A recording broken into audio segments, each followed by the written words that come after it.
Hello, this is Dr. Mike, and I wanted to take just a moment to kind of give you my perspective on this coming week's discussions to be sure that we're kind of on the same page with our thinking. We probably know more about Greek and Roman history than we do any other period of the ancient world, other than maybe the Egyptians, because of written records and the things that they left behind. You have been engaging in a lot of discussions in the past couple of weeks over the beginning of settlements. And keep in mind that this is where recorded history begins. This is where we begin to do writing and record keeping. And the period before that would have been prehistory. I have taken lots of work classes in church history, and they tend to want to go back and talk about the first 5 books of Genesis as being books of history. But the problem with that is, and the reason we don't include that in history itself, is because we have no firsthand accounts. This was written down from oral history many years after the beginning. So even though all these societies will have like a creation story, or they'll have an Adam and Eve story, they'll have a great flood story, we don't really look at that the same way we look at history beginning with the Sumerians, and then the Egyptians. Even the Israelites are very much in the beginning. We talk about their recorded history and what that means. And of course, they contribute a great deal to the Western story as far as linear history, having a beginning, a middle, and an end, as I've told you before. You're writing along those lines as well. So please be sure that you keep in mind in your research project some realities. Sometimes we kind of knock our brains out of gear and let our fingers idle, and we say things without really thinking about them. But you want to talk about your societies that you're examining within a similar time period, so that there are some similar things and some differences, but they're all in the same scope. So keep that in mind as you're writing as well. We have a discussion board this week that will encompass discussing the Greeks and the Romans. And so I wanted to make some particular points about that so that you would kind of be on the same page.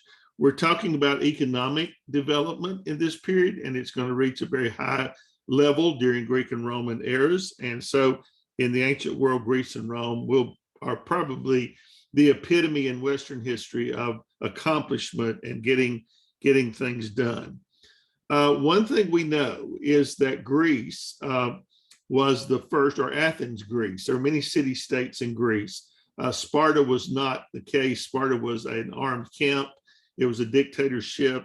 They became very much frightened over their helots. The slaves that they had revolted and shocked them into becoming this armed camp. And so they spent all of their efforts in protecting themselves against slave uprisings. They took their children, their male children, at 6 years old and put them into military training. And so they were a very different lot than, say, the people in Athens. They looked down their noses at the citizens of Athens because Athens was the first and probably the only true democracy in our history. It was one man, one vote. And of course, only men got the right to vote, but they met in assemblies. And on a small level, that was workable. It hasn't worked since. And so, the only other place even similar to that would have been the Iroquoian Confederacy in the New World, which operated very much like ancient Greece. And it was a Republican kind of democracy. In fact, Benjamin Franklin brought that up at the Constitutional Convention of 1787, that maybe we should consider the Iroquoian model as one of the models for the US government. Now, whether the model we have reflected that statement, I'm not sure. I really want to spend some time investigating that to see to what level that comment was taken. But ancient Greece was the first true democracy. They operated differently. The Spartans kind of looked down their noses at them, but they created a great society of the arts and philosophy and produced some great writings from Homer and others that will go down through history as some of the great works that we read and study now as examples of what the Greek society produced. It was taken over, of course, by Alexander, who was a Macedonian, who captured Greece and then carried it to its greater glory in conquering most of the known world at 32 years old. He became the conqueror of Egypt, one of the few times that Egypt was conquered in history. Many of you are using Egypt as one of your civilizations that you're studying. Egypt is a fascinating study because they were probably the deepest rooted cultural civilization of the time, because they pretty much were protected by their environment from outside influences and being taken by outside enemies, and because they had the delta there to the north, and then they were surrounded by desert, so it was really difficult. We know that there were two periods in which they were taken, and that was during the first period, and there are three periods of ancient history in Egypt. The intermediary periods between the two were times when outsiders invaded and took Egypt, and so then it would go back into their hands. Speaking of the Bible, there's a very interesting story that you may be aware of Joseph, the son of Jacob, who was sold by his brothers into slavery into Egypt. And Joseph, because he was able to interpret dreams, rose in the ranks and became, the story goes that he became second unto Pharaoh and became an advisor to him. That was interesting because the Egyptians themselves would never have allowed probably a sheep herder to rise to such heights. They disdained sheep herders, and even when the story says that Joseph's brothers, his father came because of famine, that they put them in the land of Goshen, away from and out of sight of most of the Egyptians with power, because that would have been looked down upon as a great shame to have these sheep herders in their midst. Then the Bible says something very interesting. It says that there arose a Pharaoh who did not remember Joseph, which is indicative of the fact that Egyptians had retaken the power back from whoever the invader was, and had restored Egyptian power and control. And it was at that point that the Egyptians made the Israelites slaves, and the slaves were used in the building of pyramids and other structures. And so when you look at stories like that, you have to also look at what history we have to see if there's a possibility that that story could have even been true. And there's several things about those stories that are really interesting. One, I think I mentioned to some of you in your writing, was a story the Hebrew Bible talks about Moses being able to go in and talk to Pharaoh. Well, we know from our studies that the Pharaoh was almost accessible from anybody. To look on Pharaoh's face and live was a death sentence. And yet Moses, the Bible says, went in and out, had various conversations.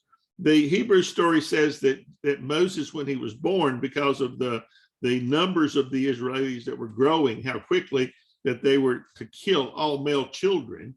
And Moses' mother, of course, hid him in a basket of bulrushes and put him in the Nile River. And Pharaoh's daughter found him and raised him in her household as her son. And so Moses would have had access into the Pharaoh, because this is his stepbrother who is on the throne of Egypt. And so there again, you have some indication, maybe there is some relevance and truth to that ancient story that was passed down from oral history. So just to show you kind of how those things kind of work, that doesn't mean that any of those stories are not true just because they weren't written down. It just means we don't have a written copy to back that up. So at any rate, Egypt's a very deep civilization. They were protected. They were able to develop some great things like their building projects, their funerary temples, their embalming process, all of these great things that we know from the Egyptian history itself. But at any rate, the Greeks, of course, under Alexander, took Egypt. As I said, only 2 or 3 times in history was that possible. Alexander the Great was able to capture Egypt. And later in 1800, Napoleon captured Egypt and uncovered all of these great artifacts, and literally kind of spurred the development of archaeology as a science. He found the Rosetta Stone, which allowed translation between the Greek and the hieroglyphics languages. And so this opened up a door for scholars and academics to begin to study this ancient civilization. And we know probably more about Egypt than we do most of the others because of that. They began shipping those things back to France to study. And of course, Egyptology has become almost a study within itself. The Greeks, of course, after Alexander's death, was kind of waned and divided into four kingdoms.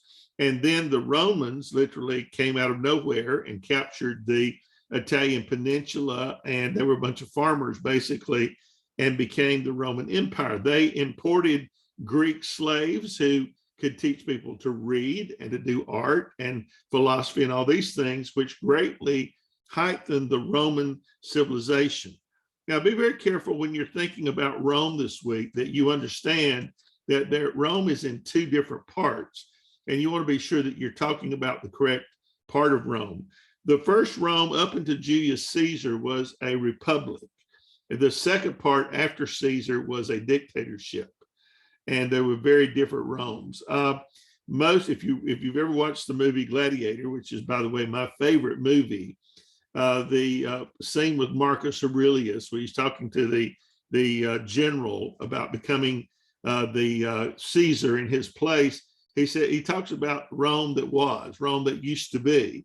They're looking back at the days of Rome, the Republic, and wanting to restore that to the pre-Julius Caesar time when he became a dictator. So you need to realize when you're speaking about Rome that there are two different times. When Rome in its glory days was under the dictatorship, when they spread to the ends of the earth, all the way to Great Britain in the north, built Hadrian's Wall, and then of course they're fighting the Germanic tribes. In fact, the opening scene of Gladiator, that battle is against the Germanic tribes. But you do get to see, and you should look at that movie again if you haven't seen it in a while. The opening scene shows you a great representation of what the technology of Rome would have been like. You see, the Greeks weren't much. They were great for science, and they laid some of the foundational truths of science that we still adhere to today, but they weren't much with technology. On the same token, the Romans weren't much for science, but they were great for technology. They discovered concrete, which allowed them to build aqueducts and roads. And believe it or not, in 2022, we have some of the Roman roads, the Appian Way for one, which is still in use in Italy, and it doesn't have potholes. Sometimes I think we need to send some engineers back to Rome to figure out how to build a road and get rid of potholes. We have an aqueduct in France that is still carrying water to the city there and has been all these years. And then we have other ruins. I visited in 1980 a town called Jarasha in Jordan. It was a Roman city. They had in that city hot and cold running water in their homes. They had bathrooms in their homes. They had a steam room in their homes. They had a sewer system and with stone manhole covers, very, very advanced things in that city. This is what's going to spark the Renaissance in the 1200s, when the Italians in Florence are looking out their window at these wonderful ruins of massive cities. And they say, you know, we've lost something. Something has gone awry. We've gone backwards instead of going forwards. And so it's going to spur them to begin to investigate, of course, and the Renaissance is going to get us back on our feet as the West. And it's going to take us till 1789 before there's a realization that, hey, we finally fought and clawed our way back to where we fell from, which was during the Enlightenment. Rome in particular wasn't just about growing grain and agriculture, but Rome is going to develop some great things as a part of that. Things like, extensive specialization, monetary units, credit. We still find Roman coinage and things that are in excavations everywhere. Transportation systems. Well, the one great thing that came out of the Greek Empire was the development of the Greek language. And Alexander, literally by conquering most of the known world, he goes all the way to India in one direction, and he goes all the way to Europe in the other. But he spreads the Greek language and he sets up Greek administration. And so the government is going to really develop in these areas along the lines of the Greek methods of administration, bring many of those that were kind of lagging in their development into the present world, and is going to be a great leg up for Western civilization overall. The thing that the Romans contribute of such great value to our future in the West are the Roman roads and transportation. Roman legions made it safe to travel. Roman roads made it possible to travel so that you could go to the ends of the Roman Empire. You had the same kind of roads and things that you had in Rome. Being a Roman citizen counted for something. There again, if you look at the story of Paul in the New Testament of the Bible, Paul was beaten several times for his religious beliefs, but because he was a Roman citizen, there were certain limits upon how many times you could be whipped, or you could appeal to Caesar. Paul appealed to Caesar, went all the way to Rome to bring his case before Caesar. As an ordinary citizen, you had rights and it counted for something. And so this is quite interesting. But they worked on a basis almost like global markets do today and global trade. So they're growing food in these provinces to help feed the rest of the Roman Empire. And they engaged in a lot of civic engagement. There was probably more of that before Julius Caesar, and it turned into the empire, and Tiberius and all those guys took over. That really, in some senses, they reached the apex, and then the decline followed soon after. But during Rome, the Republic, you had the Roman Senate, and you had rights and people that protected those rights. And so there's just a great deal of material this week that you need to kind of encapsulate into your thinking and studies about Rome. We still owe Rome and Greece a great deal of debt.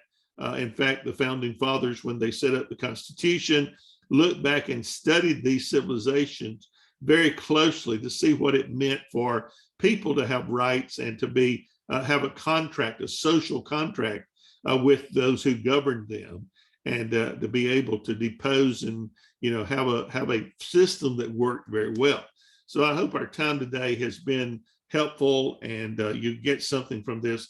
But read deeply your materials, think about what you're writing, and then, of course, respond to two of your classmates. I'll be in the room responding as well. So always go back and read other posts to your material so that you can be able to understand, maybe grow in your knowledge. This is a great way for us to learn more. We learn from each other. Iron sharpens iron. So hopefully this perspective will be of some help to you today as we begin to write. Continue to do the research on your paper. We have another milestone coming in week 5. So you're moving toward a goal. If you need help with that, please ask. I have tried to do public meetings and don't get a whole lot of participation. I will continue to do that for 1 or 2. But if you need a private conference and you need to talk to me about your paper and about what you're doing, please do so. Go back and read my notes on your last submission. And of course, I'll be writing notes on the one from this week. Pay attention to those, incorporate those into your paper because they will help you.